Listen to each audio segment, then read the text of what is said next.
Alors la première biothérapie cellulaire, et qui est maintenant très bien connue, puisque mise en œuvre depuis une bonne quarantaine d'années, a consisté à greffer des cellules hématopoïétiques, c'est-à-dire des cellules du sang, pour traiter des maladies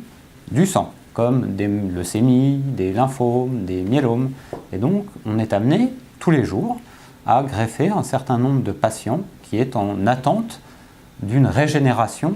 du sang. Et donc on greffe des cellules hématopoïétiques. Voilà ce qui a constitué le cœur, et qui constitue d'ailleurs toujours le cœur de la thérapie cellulaire. Et puis petit à petit, les recherches avançant sur d'autres types cellulaires, sur d'autres pathologies, la thérapie cellulaire, la thérapie génique se sont intéressées à un nombre de maladies beaucoup plus important. On pourrait citer le diabète, on pourrait citer certaines pathologies cardiaques, on pourrait citer certaines maladies génétiques.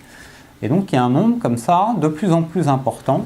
de pathologies auxquelles commencent à s'intéresser les biothérapies cellulaires et tissulaires. Le but étant petit à petit d'essayer de reconstruire, de réparer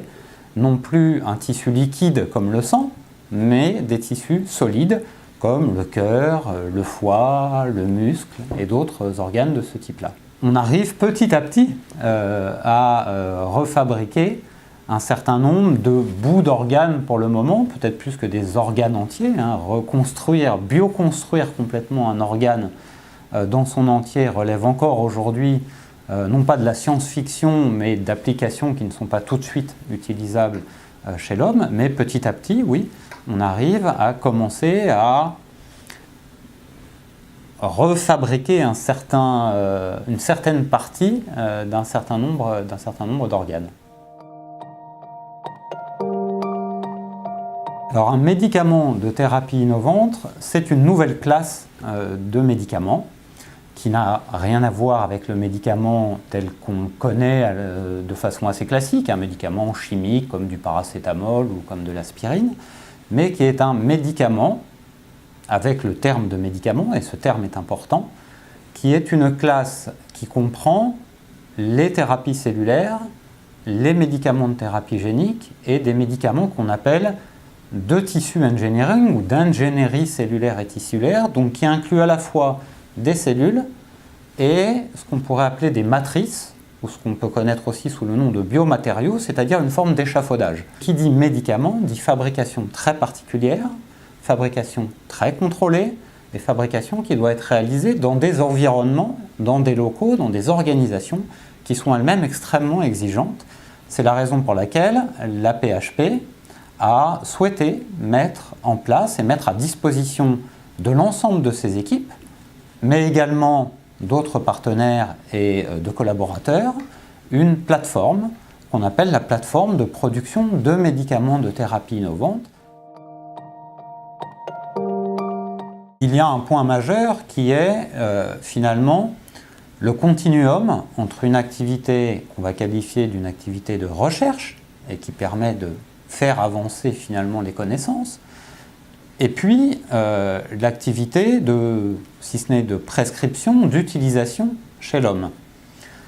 Et cette utilisation chez l'homme, elle se fait au début par la réalisation de ce qu'on appelle des essais cliniques. Ces essais cliniques sont évidemment extrêmement importants, puisque ce sont les résultats de ces essais cliniques qui vont permettre de dire si oui ou non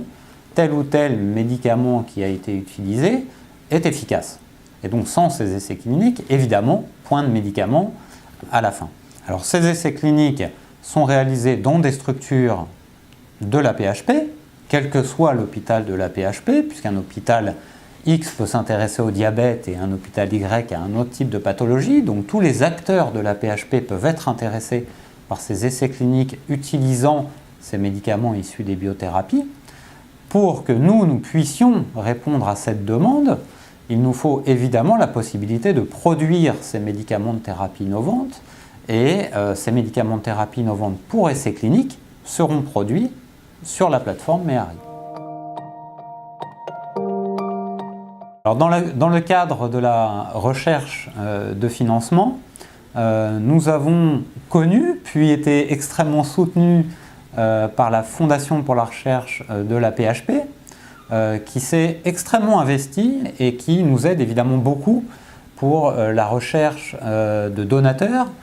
qui vont aider au fonctionnement de cette plateforme, donateurs qui ont déjà participé et œuvré et que je tiens très chaleureusement à remercier pour l'aide très précieuse qu'ils nous apportent. Et j'espère qu'ils seront suivis d'un grand nombre d'autres donateurs qui comprendront tout l'intérêt et tous les enjeux